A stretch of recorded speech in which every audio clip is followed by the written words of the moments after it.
అని ఒక్కసారి క్షమాపణ అడుగుదాం, ప్రార్థన చేసుకుందాం. ప్రార్థన. పరిశుద్ధుడా నీ కొందనాలు,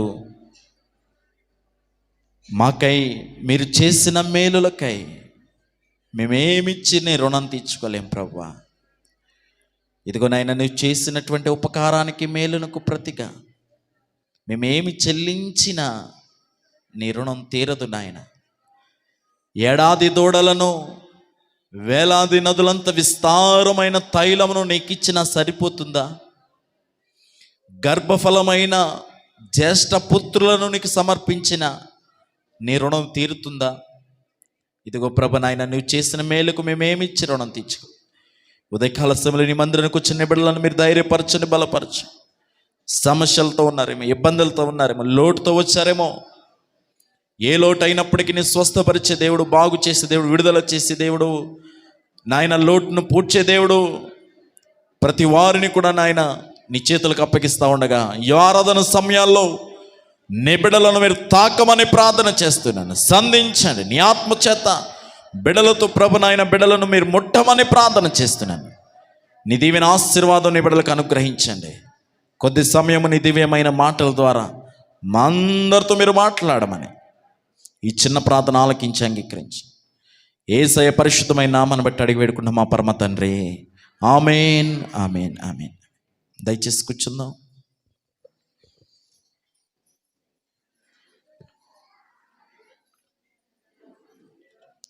దేవునికి స్తోత్రం. హల్లెలూయా. దేవుని నామానికి వందనాలు చెల్లిస్తూ కూడి వచ్చిన మీ అందరికీ మరొకసారి ప్రభువును ప్రియరక్షకుడైన యేసుక్రీస్తు వారి యొక్క శ్రేష్టమైన నామంలో మీ అందరికీ కూడా వందనాలు తెలియజేస్తున్నాను. ఈ నూతన సంవత్సరం మొదటి ఆదివారం ప్రభు సన్నిధిలో మనందరం కూడా కలుసుకోవడానికి ప్రభు మనకు మంచి సమయాన్ని ఇచ్చారు. కాబట్టి దేవుడిచ్చినటువంటి మంచి సమయానికి ప్రభుకు వందనాలు చెల్లిస్తూ దేవుని యొక్క వాక్యంలో నుంచి ఒక భాగాన్ని చదువుకుందాం.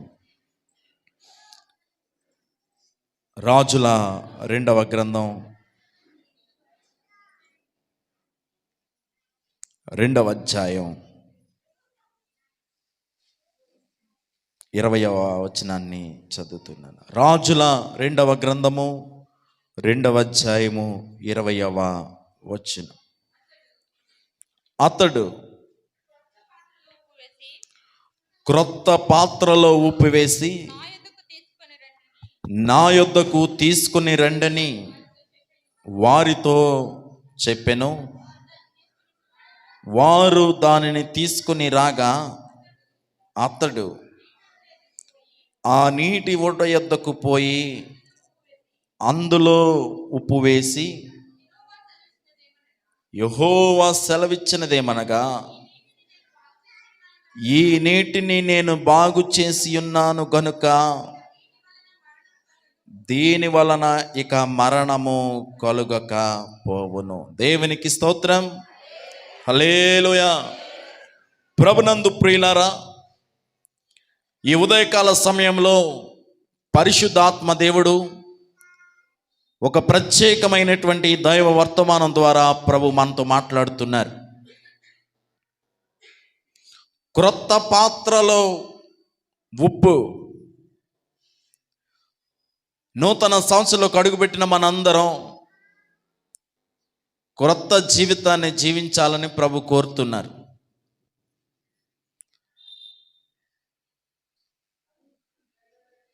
కొన్ని వేల సంవత్సరాల క్రితము జరిగినటువంటి ఒక గొప్ప అద్భుతం, యెరికో అనబడినటువంటి ప్రాంతంలో ప్రవక్త అయినటువంటి ఎలీషా ద్వారా చేయబడినటువంటి ఒక మహా అద్భుతం. వేల సంవత్సరాల క్రితం జరిగినటువంటి ఈ అద్భుతం ఈ రోజుకి కూడా కళ్ళ ఎదుట కనబడతా ఉంది. ఏంటి ఆ అద్భుతం అని మనం చూస్తే,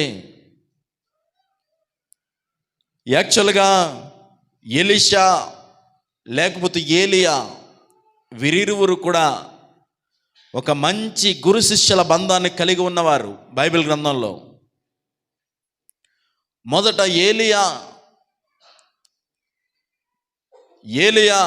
ఎప్పుడు కూడా ఫైర్ అన్నమాట. ఎప్పుడు కూడా దేవుని యొక్క శక్తితో నింపబడిన వాడిగా, దేవుని యొక్క మంటతో రగిలిపోయిన వాడిగా, దేవుని కోసము ఒక సవాలు కలిగిన జీవితం జీవించిన వాడిగా ఆయన మనకు బైబిల్ గ్రంథంలో కనబడతాడు. దేవుని కోసం రాజీ పడలేదు ఆయన ఎక్కడా కూడా. దేవుని కోసం తమ జీవితాన్ని త్యాగం చేశాడు ఏలియా ఒక్క మాట మాట్లాడితే దేవుడే ఆకాశ తూములను కట్టేశాడు. ఒక్క మాట విడుదల చేశాడు ఏలియా. నా మాట కాకుండా భూమి మీద వర్షం కురకూడదు అన్నాడంతే.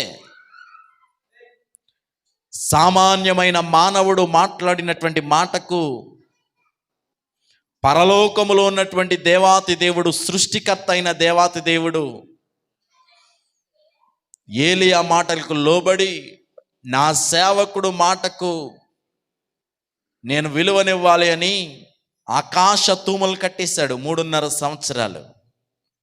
అంత శక్తివంతమైనటువంటి ఏలియా తరువారి ఎలీషా శిష్యుడుగా ఏలియాకు చాలా కాలం పనిచేశాడు. ఈ ఎలీషా కూడా అంత శక్తివంతమైనటువంటి జీవితాన్ని జీవించాడు. తన పొలములో ఎలీషాకు చాలా ఎక్కువ పొలం ఉంది. పెద్ద ఆసామి, ధనవంతుడు. తన పొలములో అరకలు దున్నుతూ ఉన్నప్పుడు, చివరి అరక పట్టుకుని దున్నుతూ ఉన్నటువంటి సమయంలో దేవుని యొక్క ఆత్మ ద్వారా ప్రేరేపించబడిన వాడే ఎలీషా దగ్గరికి వెళ్ళి, నీవు దేవుని సేవకు రావాలి అని పిలిచాడు.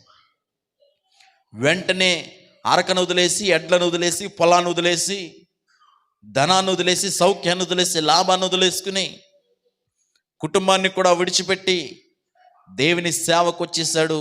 శిష్యుడిగా మారాడు. ఏలియా వెంట ప్రయాణం చేశాడు. చివరికి ఏలియాను దేవుడు కొనిపోయే సమయం వచ్చింది. ఏలియాను దేవుడు పిలుచుకుంటున్నాడు. సర్వసాధారణంగా భూమి మీద మనం అందరం చనిపోతాం. భూమి మీద పుట్టిన ప్రతి ఒక్కరు కూడా చనిపోయిన తర్వాతనే మనం నిత్య రాజ్యానికి వెళ్తాం. ఈ శారీరక మరణం మనలను శరీరం నుండి ఆత్మను వేరు చేస్తుంది. ఈ శారీరక మరణం ఈ భూమి మీద మనకున్నటువంటి బంధకాల నుంచి వేరు చేస్తుంది. ఈ శారీరక మరణం మనకున్నటువంటి పేగు బంధాలను, రక్త సంబంధాలను అది దూరం చేస్తుంది. అటు తర్వాతనే మన యొక్క ఆత్మలో మనం నిత్య రాజ్యానికి మనం చేరుకుంటాం. కానీ ఏలియా విషయంలో జరిగిన సంఘటన ఏంటో తెలుసా? దేవుడు ఎలా కొనిపోయాడో తెలుసా? ఏలియాను ప్రాణముతోనే, దేహముతోనే ఆయన కొనిపోయాడు. ఆ సమయం వచ్చినప్పుడు ఏలియా అడిగాడు ఎలీషాను, శిష్యుడిని అడిగాడు, శిష్యుని కేకేసి, నేను దేవుని దగ్గర కొనిపోకముందు నీకేమన్నా చేయాల్సింది ఉందా? మళ్ళీ నేను వెళ్ళిపోయిన తర్వాత మా గురువు గారు నాకేం ఇవ్వలేదు అంటావు, కాబట్టి నేను వెళ్ళిపోకముందు నీకేమన్నా ఇవ్వాల్సింది కానీ, నీకేమన్నా చేయాల్సింది కానీ ఏమన్నా ఉంటే చెప్పు అంటే, ఎలీషా ఒకటే కోరుకున్నాడు, నీకున్న ఆస్తులన్నీ ఇచ్చేయినాయి అయ్యా, మీకున్నటువంటి డబ్బంతా ఇచ్చేయండి, ఇలాంటివి అడగలే. ఎలీషా ఏమడిగాడు తెలుసా? నీ మీద ఉన్నటువంటి శక్తిలో, నీ మీద ఉన్నటువంటి ఆత్మలో 2 పాళ్ళు నాకు దయచేయి చాలు. నీకున్నటువంటి 100% ఆత్మలో 2 పాళ్ళు ఇస్తే నాకు సరిపోతుంది అని కోరుకున్నాడు ఎలీషా. దేవునికి స్తోత్రం, హల్లెలూయా.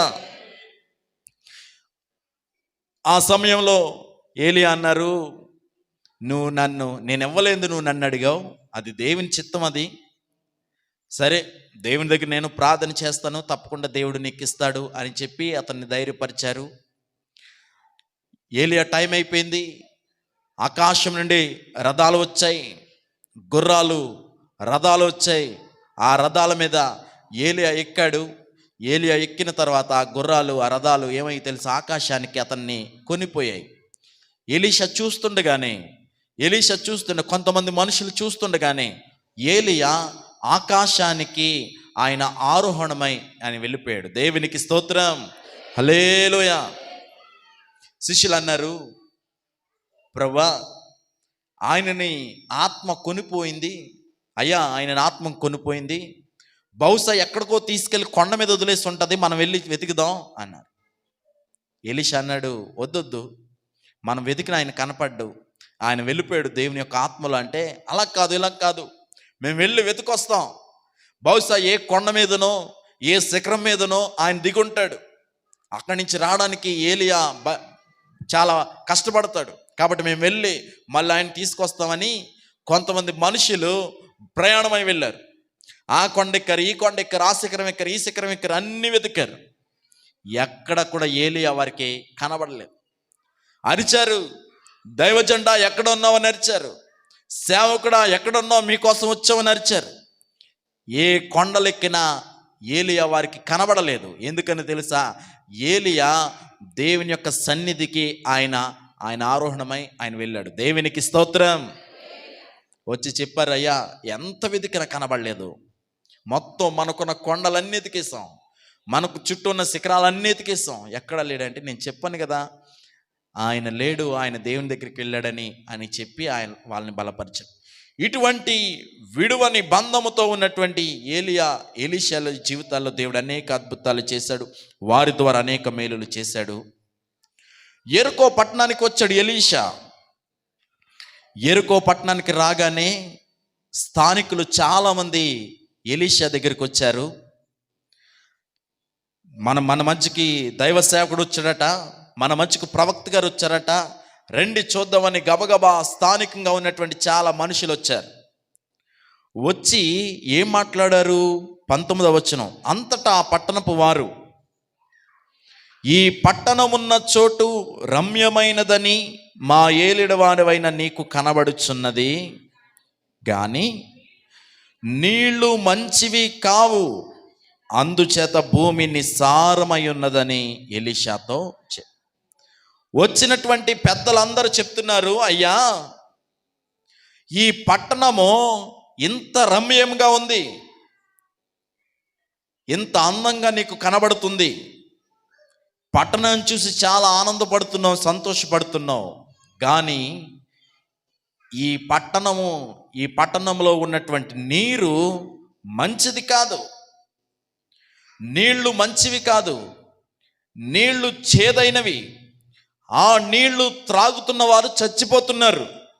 కాబట్టి నీవు కంటికి కనబడినంతగా పట్టణం రమ్యమైంది అనుకుంటున్నావేమో, పైకి రమ్యంగా కనబడుతుంది, కానీ ఇక్కడ పడుతున్నటువంటి నీళ్లు, ఇక్కడ ఉన్నటువంటి నీళ్లు జబ్బు నీళ్లు, మరణాన్ని కలుగు చేసే నీళ్లు అని చాలామంది స్థానికులు ఆయనకు తెలియచేశారు. ఆ నీళ్లు వల్ల భూమి అంతా నిస్సారమైపోయింది, ఆ నీరు వల్ల భూమి పండట్లేదు, ఆ నీరు వల్ల పంటలు పండట్లేదు, మేమందరం చాలా ఇబ్బంది పడుతున్నాం అని చెప్పి అక్కడ ఉన్నటువంటి యెరికోలో ఉన్నటువంటి నీళ్ళట చేదైన నీళ్ళంట. యెరికోలో ఉన్న నీళ్ళట మరణాన్ని, ఆ నీళ్లు త్రాగుతుంటే చచ్చిపోతున్నారు జనాలు, అంత భయంకరమైనటువంటి నీళ్లు. మొన్న మధ్య న్యూస్లో మనం చూస్తాం, ఏంటో తెలియదు, ఏలూరు పట్టణంలో, ఏలూరు ప్రాంతంలో భయంకరమైనటువంటి సమస్య వచ్చింది. నీళ్లు త్రాగిన ప్రతి ఒక్కరు కూడా హాస్పిటల్లో అడ్మిట్ అయిపోతున్నారు. ఏదో తెలియని వ్యాధి మొన్న మధ్య ఏలూరు ప్రాంతంలో సంక్రమించింది. చాలా సీరియస్ అయిపోయింది అది. చాలా దాని మీద చాలా రీసెర్చ్ చేశారు. మళ్ళీ ఆ పరిస్థితులన్నీ కూడా సర్దుకున్నాయి అనుకోండి. కొన్ని నీళ్లు త్రాగినప్పుడు మరణాన్ని కలుగు చేస్తాయి. యెరికోలో ఉన్నటువంటి నీళ్లు ఏం చేస్తున్నాయి తెలుసా? మరణాన్ని కలుగు చేస్తా ఉన్నాయి. ఎందుకు ఈ నీళ్లు మరణాన్ని కలుగు చేస్తున్నాయి అని మనం ఆలోచన చేస్తే, యెరికో అన్న ప్రాంతము పాత నిబంధన కాలంలో శపించబడింది. యెహోషువ కాలంలో ఆ ప్రాంతము శపించబడింది. దేవుని సేవకుని చేత శపించబడినటువంటి ఆ ప్రాంతము ఎలా ఉందో తెలుసా? నీళ్లు చేదుగా ఉన్నాయి. యెహోషువ గ్రంథము 6వ అధ్యాయములో మనం చదివితే అక్కడ కూడా కొన్ని మాటలు మనకు కనబడతాయి. ఆ ప్రాంతాన్ని మనకు అక్కడ శపించబడినటువంటి ప్రాంతముగా మనం అక్కడ చూస్తాం. ఒకసారి బైబిల్ గ్రంథం చూస్తే యెహోషువ గ్రంథము 6వ అధ్యాయము 26వ వచనం ఈ విధంగా రాయబడింది. ఆ కాలమున యెహోషువ జనుల చేత శపథము చేయించి వారికి ఇలాగూ ఆజ్ఞాపించెను, ఎవడు యెరికో పట్టణంను కట్టించ పూనుకునునో వాడు యెహోవా దృష్టికి శాపగ్రస్తుడు. వాడు దాని పునాది వేయగా వాని జ్యేష్ఠ కుమారుడు చచ్చును, దాని తలుపులను నిలవనెత్తగా వాని కనిష్ట కుమారుడు చచ్చును. యెహోవా యెహోషువకు తోడయుండెను గనుక అతని కీర్తి దేశమంతటా వ్యాపించను. ఇశ్రాయేలు ప్రజలు యెరికో పట్టణాన్ని దాటుకుని వెళ్లాల్సిన సందర్భంలో ఐగుప్తు నుండి కనానుకు ప్రయాణంలో యెరికో గోడలు అడ్డొచ్చాయి. వీళ్ళు దాటుకుని వెళ్ళాలంటే ఆ యెరికో గోడలు దాటి యెరికో పట్టణం దాటి వెళ్ళాలి. అప్పుడు దేవుడు యెహోషువ ద్వారా ఆ గోడలు నేను కూల్చేస్తాను, మీరు లోపలికి వెళ్ళండి అని చెప్పాడు. ఆ యెరికో గోడలను దేవుడు కూల్చేశాడు. ప్రాకారాలన్నిటినీ కూల్చేశాడు దేవుడు. దేవునికి స్తోత్రం, హల్లెలూయా. అవును, నిజమే. మన ముందు ఎటువంటి బలమైన ప్రాకారం ఉన్నా పడగొట్టేస్తాడు దేవుడు. మన ముందు ఎటువంటి బలమైన స్థావరాలు ఉన్నా పడగొట్టేస్తాడు దేవుడు. మనకు ఆటంకంగా ఉన్నటువంటి ప్రతి ఆటంకాలను తొలగిస్తాడు దేవుడు. ఈ నూతన సంవత్సరంలో దేవుడు మనకు గొప్ప అద్భుతాలు చేయబోతున్నాడు. నీ ఆరోగ్య విషయంలో అయితేనేమి, నీ జీవనోపాధి విషయంలో అయితేనేమి, లేకపోతే నీ కుటుంబ విషయంలో అయితేనేమి, ఏవి ఆటంకాలుగా ఉన్నాయో, ప్రాకారాలుగా ఉన్నాయో, నీవు దానిని దాటిపోలేనంత పరిస్థితిలో ఉన్నాయో, అవి అప్పులైనా, అవి అనారోగ్య సమస్యలైనా, బలహీనతలైనా, ఏదైనప్పటికీ దేవుడు ప్రాకారాలను కూలగొట్టినట్లుగా ప్రతి సమస్యను ఆయన కూలగొట్టేస్తాడు. దేవునికి స్తోత్రం, హల్లెలూయా. కాబట్టి ప్రభు దగ్గర విశ్వాసంగా మీరు అడగండి, యెరికో ప్రాకారాలు కూలగొట్టవు నాయనా, మాకున్నటువంటి బాధలు తీలేవా, మాకున్న కష్టాలు తీలేవా? తీగలవు. కాబట్టి నీ సహాయం మాకు అనుగ్రహించు నాయనా అని మీరు అడగగలిగితే తప్పకుండా ఈ నూతన సంవత్సరంలో దేవుడు మీ పట్ల కార్యం చేయగలడు. యెరికో పట్టణపు ప్రాకారాలన్నీ కూల్చేశాడు. అప్పుడు యెహోషువ ప్రజలందరి చేత ఒక ప్రమాణం చేయించాడు. ఏ ప్రమాణం తెలుసా? యెరికో పట్టణాన్ని శపిస్తా ఉన్నాం, యెరికో పట్టణాన్ని మళ్ళీ కట్టకూడదు, ఆ ప్రాకారాలు మళ్ళీ కట్టకూడదు, యెరికో పట్టణమే కట్టకూడదు, అసలు దానికి గుమ్మం పెట్టకూడదు, దానికి తలుపులు ఎట్టకూడదు, దానిని ఏ విధంగా కూడా సంరక్షించకూడదు. అలా చేసిన వారికి వారింట్లో మరణాలు వస్తాయి అన్నటువంటి ప్రమాణం చేయించాడు ఆ రోజున. అది శపించబడిన ప్రాంతం అయిపోయింది. దేవుని ప్రజల చేత శపితమైనటువంటి ప్రాంతంగా మారిపోయింది. ప్రభునందు ప్రియులారా, ఈ వాక్యాన్ని వింటున్నటువంటి మనందరము కూడా ఇదిగో నిజము కూడా మనము కూడా శపితమైనటువంటి జీవితాలు ఒకవేళ జీవిస్తూ ఉంటే దేవుడు మార్చగలిగినటువంటి సమర్థుడు ఆయన. శాపగ్రస్తమైనటువంటి ఆ పట్టణంలో నీళ్లు ఎలా ఉన్నాయి తెలుసా? చేదైన నీళ్లుగా ఉన్నాయి. చేదైన నీళ్లుగా ఉన్నాయి. నీళ్లు చేదుగా ఉండటం వల్ల భూమి నిస్సారమైపోయింది, పంట లేదు. అవును, భూమిలో సారం ఉంటేనే పంటలు పండుతాయి. అప్పుడప్పుడు మనం చేల్లో మట్టి తీయించేస్తాం. ఎందుకు చేల్లో మట్టి తీస్తామంటే చేల్లో సారం మళ్ళీ తిరిగి పుంజుకోవడానికి. లేకపోతే అప్పుడప్పుడు చేల్లో పెంట లేకపోతే రకరకాలవన్నీ వేస్తాం. ఎందుకని తెలుసా? ఆ చేను సారం కలిగి పంట పండుతుందని మన ఆలోచనలో. ఇప్పుడు యెరికో నుంచి వస్తున్నటువంటి నీళ్లు ఆ ఊరికే జీవనాధారమైనటువంటి నీళ్లు పంటలు పండడానికి కానీ మనుషులు త్రాగడానికి కానీ ఆధారమైనటువంటి ఆ ఊట చేదైపోయింది. పంటలకి బాలేదు, జంతువులకి బాలేదు, మనుషులకి బాలేదు. ఇటువంటి భయంకరమైన స్థితి. చేదు నీళ్లను ఎవరు బాగు చేయగలరు? చేదు నీళ్లను ఎవరు మంచినీళ్ళుగా మార్చగలరు?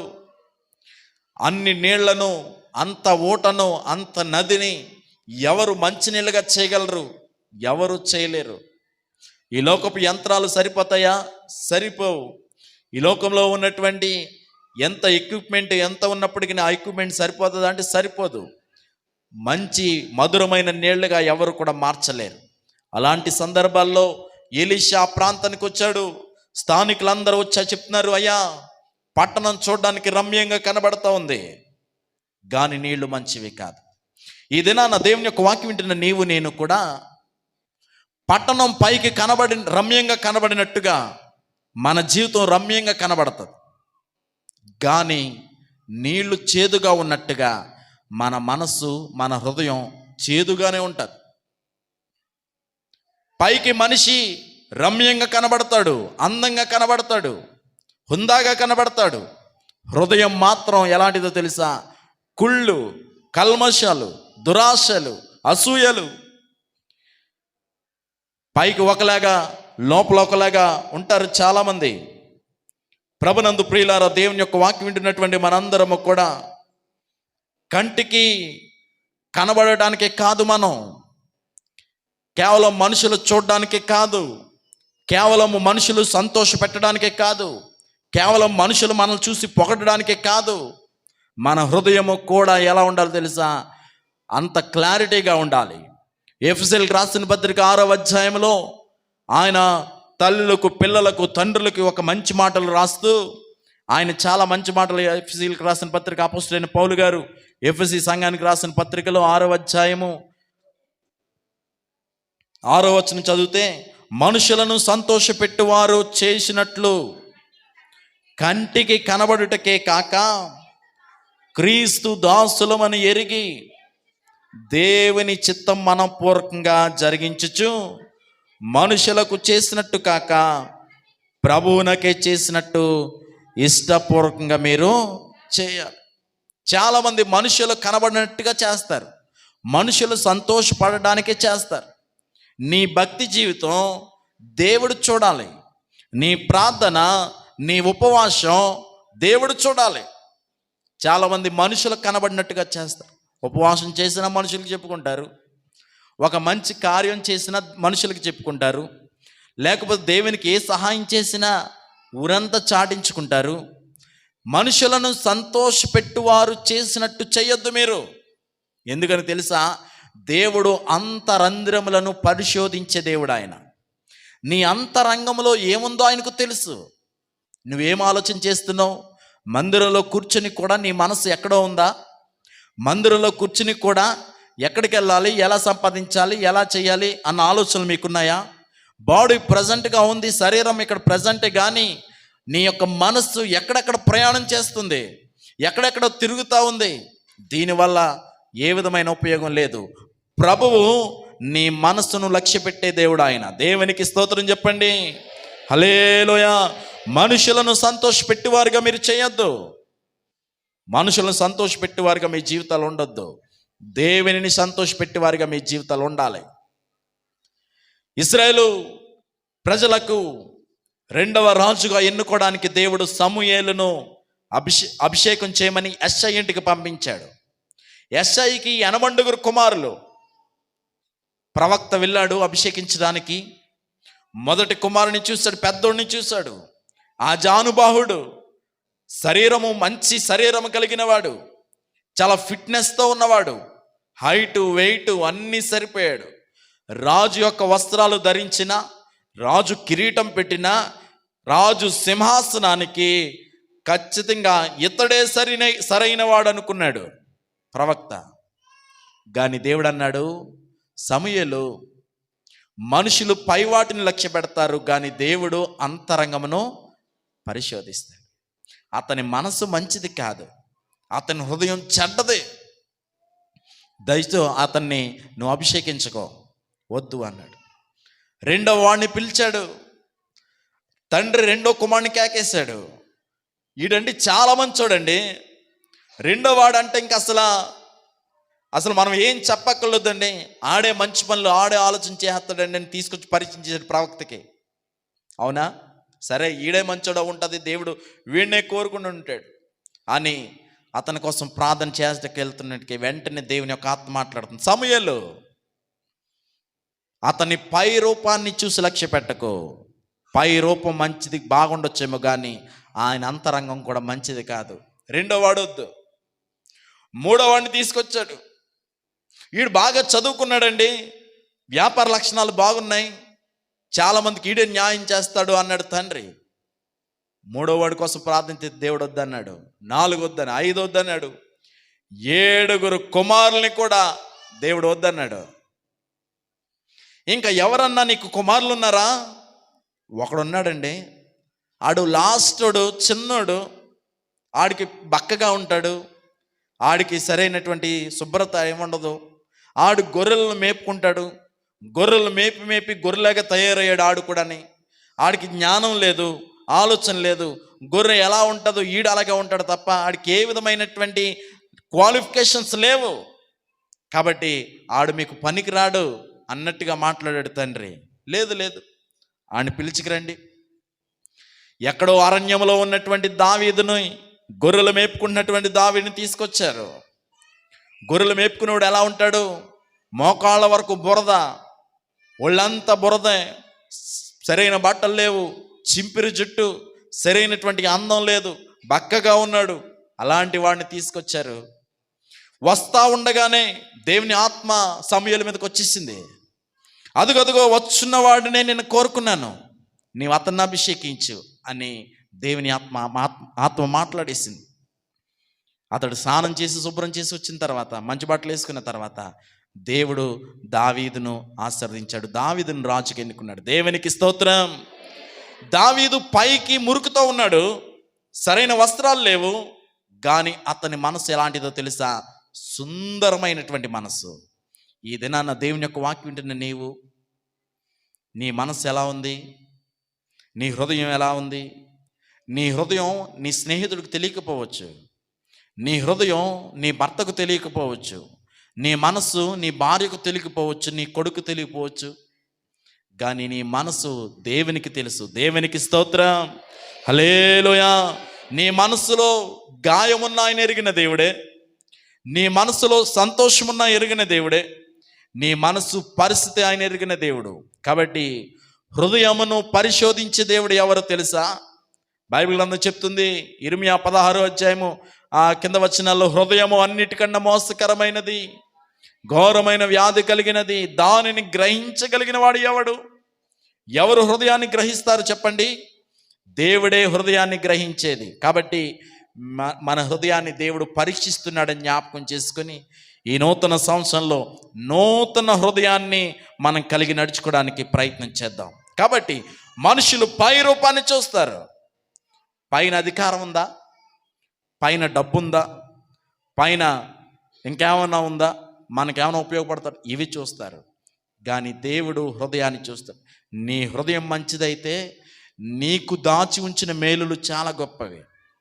ప్రభు నీ హృదయాన్ని చూస్తే నిన్ను ఆశీర్వదిస్తాడు. ఈ ఉదయకాల సమయంలో దేవుని మందిరానికి వచ్చిన మిమ్మల్ని అందరికీ కూడా ప్రభు హెచ్చరిస్తున్న మాట ఏంటి తెలుసా? నీ పై అందాన్ని చూసి ప్రభు నిన్ను ఆశీర్వదించడు. నీవు పట్టు చీర కట్టుకున్నావా లేకపోతే పట్టు వస్త్రాలు వేసుకున్నావని చూసి నిన్ను ఆశీర్వదించడు. సెంటు పూసుకుని వచ్చావా లేకపోతే మంచి మంచి పౌడర్లు రాసుకుని వచ్చావా అని దేవుడు చూసి నిన్ను ఆశీర్వదించడు. నువ్వు డబ్బుతో వచ్చావా, బంగారంతో వచ్చావా, నగలేసుకుని వచ్చావా అని చూసి ఆశీర్వదించడు. నిన్ను దేవుని మందిరానికి వచ్చిన నీవు ఆశీర్వదించబడి వెళ్ళాలి అంటే, ఆయన ద్వారా దీవెన పొందుకుని వెళ్ళాలి అంటే కనుక నీ హృదయము ఎలా ఉండాలి తెలుసా? సుందరమైన హృదయముగా, మంచి హృదయముగా, తేట హృదయముగా నీ హృదయం ఉండాలి. దేవునికి స్తోత్రం. హల్లెలూయా.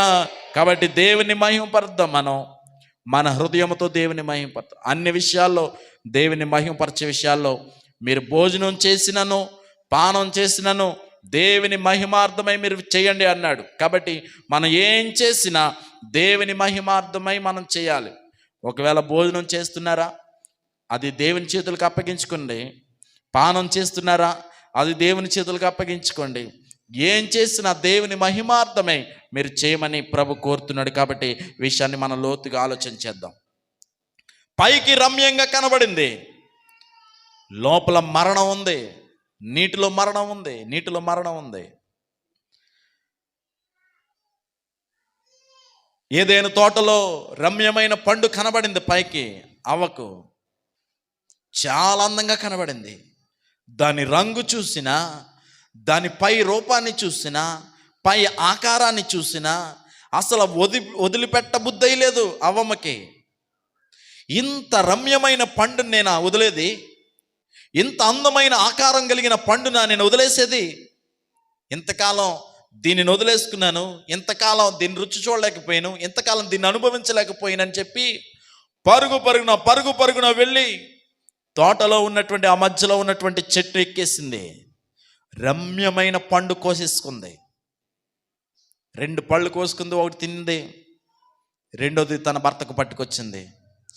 దేవుడు చెప్పాడు, తోటలో ఉన్నటువంటి అన్ని పళ్ళు మీరు తినండి, సకల వృక్ష ఫలాలు మీరు తినండి. ఆ చెట్టు చెప్పని చూసారా, ఆ చెట్టు జోలికే మీరు వెళ్ళొద్దు అని దానిని రమ్యంగా దేవుడు పెట్టాడు. యాక్చువల్గా అదే పాపం చేసుకున్న చెట్టు కాదు, కానీ దేవుడు కండిషన్ పెట్టాడు అక్కడ. నేను వద్దన్న చెట్టు దగ్గరికి మీరు వెళ్ళొద్దు, మిగతావన్నీ తినండి అన్నాడు. కానీ ఏమేమి చేసిందో తెలుసా? ఏది వద్దన్నాడో దాని దగ్గరికే వెళ్ళడానికి ప్రయత్నం చేసింది. చాలా సందర్భాల్లో ఇలాంటి సీక్రెట్స్ తెలుసుకోవడానికి చాలా ఆతృత చాలామంది మనుషులకి. నీకు అన్నీ చెప్తాను కానీ ఒక విషయం చెప్పను, ఆ విషయం తర్వాత చెప్తాను అన్నారు అనుకోండి. అన్నీ వద్దు కానీ నువ్వేం చెప్పాలి ముందు? అది చెప్పాలంటాం మనం. ఇప్పుడు చెప్పను, నీకు తర్వాత చెప్తాను, సమయం వచ్చినట్టు చెప్తాను అన్నాం అనుకో. లేదు ముందు ఆ విషయం చెప్పు. ఎందుకని తెలుసా? దాని మీద ఇంట్రెస్ట్ ఎక్కువ మనకి. ఏదైతే వద్దంటామో, ఏదైతే తర్వాత చెప్తానంటారో అదేంటో తెలుసుకోవాలని ఆతృత. ఇప్పుడు ప్రభు అన్నారు, అన్ని వృక్షాలు తినండి, మీకు ఏ లోటు ఉండదు, మీకు కష్టపడక్కర్లేదు, ప్రయాసపడక్కర్లేదు, పనికి వెళ్ళక్కర్లేదు, పాటాడుకోక్కర్లేదు, శుభ్రంగా కోసుకుని తిని హ్యాపీగా ఉండండి మీ ఇద్దరు అంటే ఏమనుకుంది?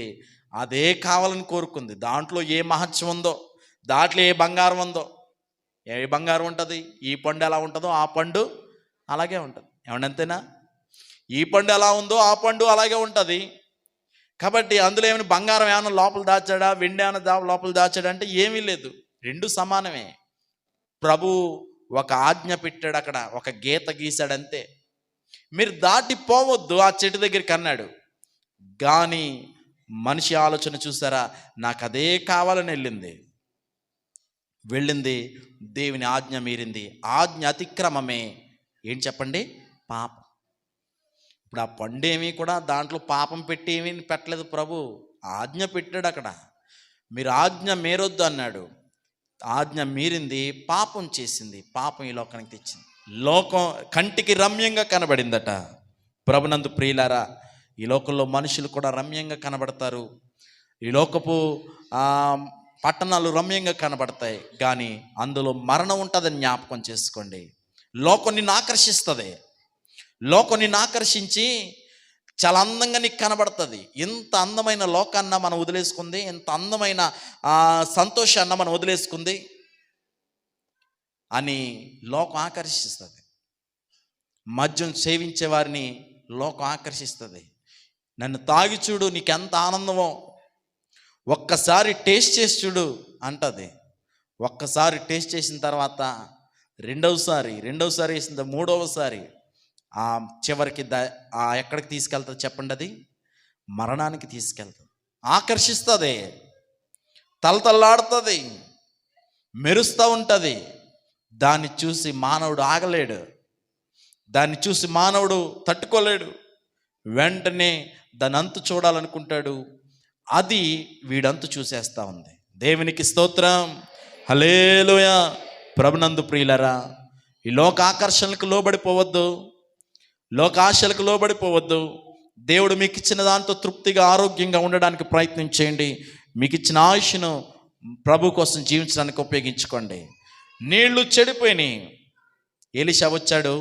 ఎలీషా వచ్చిన తర్వాత ఈ విషయం చెప్పారు, అయ్యా ఊరంతా బాగుంది, చూసావా ఎంత బాగుందో, ఎంత అందంగా కనబడుతుందో ఊరు, చక్కని ఇళ్ళు, బిల్డింగులు, ఎంత అందంగా కట్టుకున్నారు ఇళ్ళు అన్నీ కూడా, ఎంత మంచి రోడ్లు, ఎంత మంచి లైటింగు, అబ్బాబ్బా ఎంత చక్కగా ఈ వ్యవస్థ ఉంది, ఊరు ఎంత అందంగా కనబడుతుంది.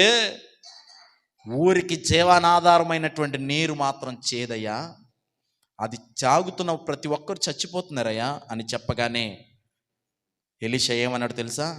ఒక క్రొత్త పాత్రలో ఉప్పు వేసి నా యొద్దకు తీసుకురండి అని చెప్పగా వారు దానిని ఒక కొత్త పాత్రలో ఉప్పు వేసి తీసుకురమ్మని ఎలీషా దైవ సేవకుడు చెప్పాడు. క్రొత్త పాత్ర దేనికి సాదృశ్యమో తెలుసా? మన దేహానికి సాదృశ్యం, లేకపోతే మన హృదయానికి సాదృశ్యం. హృదయము కొత్త పాత్రగా మారాలి, నూతన పాత్రగా మారాలి. పాతవి తీసివేయాలి. పాత స్వభావము, పాత ఆలోచనలు, పాత పాపమంతా కూడా, రోత జీవితాన్ని తీసివేసి హృదయాన్ని కొత్త పాత్రగా తయారు చేయాలి. ఈ కొత్త పాత్రలో ఏమయ్యాలో తెలుసా? ఉప్పు వేయాలి. ఉప్పు అనే మాటకు యేసు క్రీస్తు అని అర్థం. ఈ నూతన పరచబడిన హృదయములో యేసు క్రీస్తు వారు ఉంటే ఏం జరగబోతుంది? కొత్త పాత్రలు ఉప్పు తెమ్మన్నాడు. ఒక కొత్త పాత్ర పట్టుకొచ్చారు, దాని నిండా ఉప్పేశారు. పట్టుకెళ్ళి సేవకుని చేతిలో పెట్టారు. పట్టుకెళ్ళి నీటి ఊట దగ్గరికి వెళ్ళాడు. ఆ నీటి ఊట దగ్గరికి వెళ్ళిన తర్వాత ఏమంటున్నాడు తెలుసా? యెహోవా సెలవిచ్చినదేమనగా, ఈ నీటిని నేను బాగు చేసి ఉన్నాను గనక దీనివల్ల మరణము ఇక కలగదు. ఆ నీటి ఊట దగ్గరికి వెళ్ళి ఆ నీటి ఊటలో ఆ ఉప్పును కలిపేశాడు. కలపగానే ప్రార్థన చేశాడు, ఈ నీటిని నేను బాగు చేసి ఉన్నాను, దేవుడే ఈ నీటిని బాగు చేశాడు కాబట్టి ఈ నీరు వల్ల ఇక మరణం కలగదు. పంటలు పండుతాయి, భూమి సారవంతమైనగా అవుతుంది, మనుషులు బ్రతుకుతారు, జంతువులు బ్రతుకుతాయి. ఇదిగో ఈ పట్టణం అంతా కూడా ఈ నీటి మీద ఆధారపడి బ్రతుకుతారని చెప్పాడు. ఆ రోజు నుంచి ఈ రోజు వరకు కూడా ఆ నీటి ఊట ఏమైందో తెలుసా? అది మధురంగానే ఉంది. దేవునికి స్తోత్రం, హల్లెలూయా, హల్లెలూయా. దేవునికి స్తోత్రం చెప్పండి, హల్లెలూయా. అదిగో మీరు ఆ ఫోటో చూసారా? రెండో ఫోటో చూసారా? మీరు ఎరుకో పట్టణం వెళ్తే ఆ ఎలీషా ఉప్పు కలిపిన స్థలం అది. ఎలీషా స్ప్రింగ్ ఫౌంటైన్ అని రాస్తారు అక్కడ. అది ఎలీషా ఉప్పు కలిపినటువంటి నీరు. ఈ రోజున ఎరుకో పట్టణం ప్రతి ఇంటికి మంచినీరు వస్తూ ఉంది, ప్రతి ఇంటికి కుళాయిలు వస్తూ ఉన్నాయి. ప్రతి గ్రామానికి, ఎరుకోలో ఉన్నటువంటి ప్రతి ఇంటికి మంచినీరు ట్యాప్ల ద్వారా వస్తుంది. ఆ నీరు ఏ నీరో తెలుసా? ఏ నీరు? ఎలీషా స్వస్థపరిచినటువంటి నీరు. ఎంత అద్భుతం చూడండి. ఈ రోజున ఎరుకో పట్టణానికి జీవనాధారమైన నీళ్లు ఆ నీళ్లే. ఎవరి ద్వారా బాగు చేయబడ్డాయి తెలుసా? ప్రవక్త అయిన ఎలీషా ద్వారా. దేవునికి స్తోత్రం. కొన్ని వేల సంవత్సరాలు అయింది ఈ రోజుకి, కానీ ఇప్పటి వరకు కూడా ఆ నీటి వల్ల మరణమే లేదు. ఇప్పటి వరకు ఆ నీటి వల్ల జబ్బే రాలేదు. ఇప్పటి వరకు ఆ నీటి వల్ల ఏ విధమైనటువంటి సమస్య రాలేదు. క్రొత్త పాత్రలో ఉప్పు తెచ్చాడు, నీటిలో కలిపి ప్రార్థన చేశాడు, అద్భుతం జరిగిపోయింది. మీరు ఎక్కడన్నా మీరు టెస్ట్ చేయొచ్చు. ఎరుకో పట్టణానికి వచ్చేటువంటి నీరు ఎక్కడి నుంచి వస్తుంది, ఆ ఊట ఎక్కడి నుంచి వస్తుందో ఎవరికి తెలీదు. ఇంకొక విషయం, చుట్టూ ఎడారి, ఊట ఎక్కడి నుంచి వస్తుందో తెలియదు. అద్భుతం, అది అద్భుతం, మహా అద్భుతం. చుట్టూ ఎడారిలో నీటి చుక్క దొరకదు, నీటి బొగ్గ పైకి వస్తూ ఉంది. ఆ ఎలీషా స్ప్రింగ్ ఫౌంటైన్ దగ్గర నీటి బొగ్గ పైకి వస్తుంది అనమాట. అక్కడి నుంచి ఏరులై పారుతుంది నీరు, అక్కడి నుంచి వెళ్తూ ఉంది. పైపుల ద్వారా కింద ప్రాంతానికి ఎరుకో పట్టణం అంతా కూడా తీసుకెళ్తున్నారు. ఆ నీటి ఊట, ఎలీషా నీటి ఊట అనేటువంటి గొప్ప పేరు దానికి వచ్చింది. దేవునికి స్తోత్రం, హల్లెలూయా. అది పక్కకు పెడితే మన హృదయం, మన జీవితం ఒక కొత్త పాత్ర లాంటిది. ఈ పాత్రలోంచి ఏమవ్వాలో తెలుసా? జీవధారలు బయటికి రావాలి. యోహాను సువార్త 7వ అధ్యాయం 38వ వచనంలో ఒక మాట వ్రాయబడి ఉంది. యోహాను సువార్త 7వ అధ్యాయం 38వ వచనంలో, కడుపులో నుండి జీవధారలు 7:38 నా యందు విశ్వాసముంచువాడు లేఖనము చెప్పినట్లు వాని కడుపులో నుండి జీవధారలు జీవ నదులు పారునని ప్రభు చెప్తున్నాడు. ఎవరైతే యేసు క్రీస్తుని సొంత రక్షకునిగా అంగీకరించి కొత్త పాత్ర అనబడుతున్న హృదయములో యేసును ఉంచుకుంటారో వాడు కడుపులో నుండి ఏమొస్తాయో తెలుసా? జీవజల నదులు పారుతాయట. మాట జీవం, లేకపోతే ఆలోచన జీవం. ప్రతి విధమైన తలంపు కూడా అది ఏం చేస్తుంది తెలుసా? ఫలభరితమైనటువంటి జీవితాన్ని కలిగి ఉంటుంది. కాబట్టి ప్రభునందు ప్రియులారా, ఇదే నాన్న దేవుని యొక్క వాక్యం విన్న నీ కూడా మన జీవితాలు చేదుగా ఉన్నా, మన జీవితాల్లో శాపమున్నా, మన జీవితాల్లో ఏ ప్రయత్నం చేసినా విఫలమైపోతున్నా, ఇదిగో దేవుడు నీ జీవితాన్ని కూడా విడిపించగలడు, మధురంగా మార్చగలడు, పరిశుద్ధంగా మార్చగలడు. దేవుని చెంత మీరు అడగండి, దేవుని పాదాల చెంత మీరు కోరుకోండి. దేవుడు గొప్ప అద్భుతాలు, ఆశ్చర్యకాలు మీ పట్ల జరిగిస్తాడు. దేవుడు ఈ చిన్న మాటలు మన వెనుకల్లో దీవించి ఆశీర్వదించును గాక. ఆమేన్, ఆమేన్. హల్లెలూయా, హల్లెలూయా. చప్పట్లు కొట్టి ప్రభుని మహిమపడదాం.